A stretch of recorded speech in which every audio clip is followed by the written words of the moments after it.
fear of fear. I hate being scared to do something. It's very simple. This is what I believe, and I'm willing to die for it. Yeah.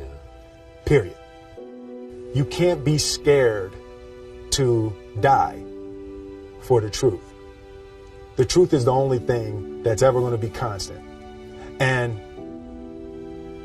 you can't fear what might happen to you if you were to tell the truth. Because what happens to you if you don't tell the truth is worse than telling the truth will ever be. The first step before anybody else in the world believes it is you have to believe it. There's no reason to have a plan B because it distracts from plan A. And I think psychologically, the advantage that gives me over a lot of people that I have been in competition with in different situations is it's difficult to take the first step when you look how big the task is. The task is never huge to me. It's always one brick. I believe, and I learned very young, that you don't try to build a wall. You don't set out to build a wall. You don't say, I'm going to build the biggest, baddest, greatest wall that's ever been built. You don't start there. You say, I'm going to lay this brick as perfectly as a brick can be laid. There will not be one brick on the face of the earth that's going to be laid better than this brick that I'm going to lay in this next 10 minutes. And you do that every single day. And soon you have a wall. And soon you have a wall. I've never really viewed myself as particularly talented. Where I excel is ridiculous, sickening work ethic. You know, while the other guy's sleeping, I'm working. While the other guy's eating, I'm working. The separation of talent and skill is one of the greatest misunderstood concepts for people who are trying to excel, who have dreams, that want to do things. Talent you have naturally. Skill is only developed by hours and hours and hours of beating on your craft. I always knew that I could work hard enough. There wasn't an issue with discipline, or there wasn't an issue with the ability to sacrifice or the willingness to sacrifice.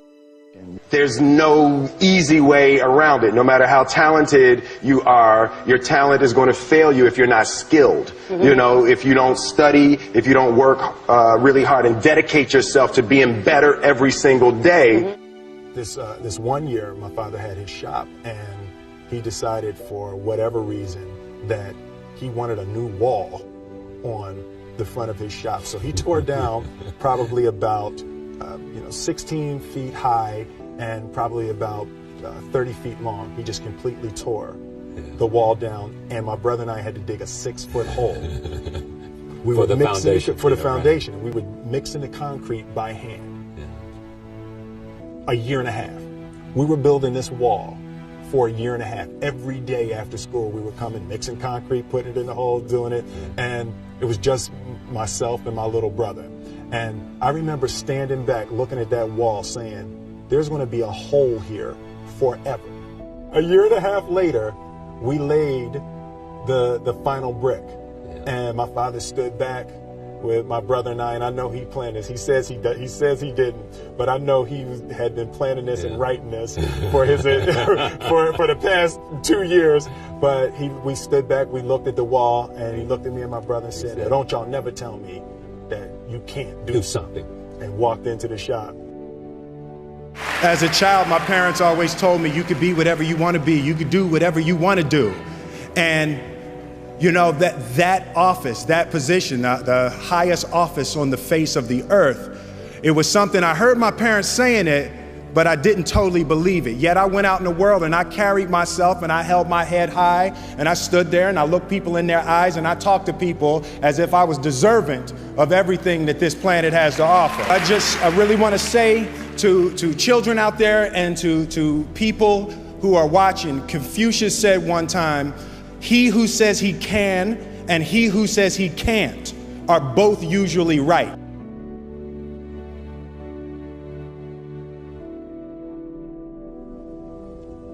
Having the opportunity to study greatness. And anytime you have that opportunity, there are certain intricacies that will make clear who you are.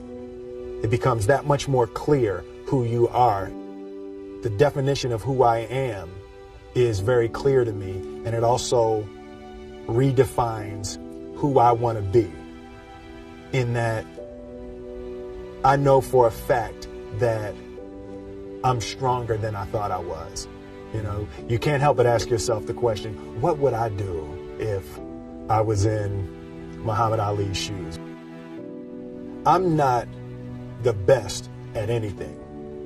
You know what I mean? Eddie Murphy is funnier than I'll ever be. Denzel is more powerful than I'll ever be.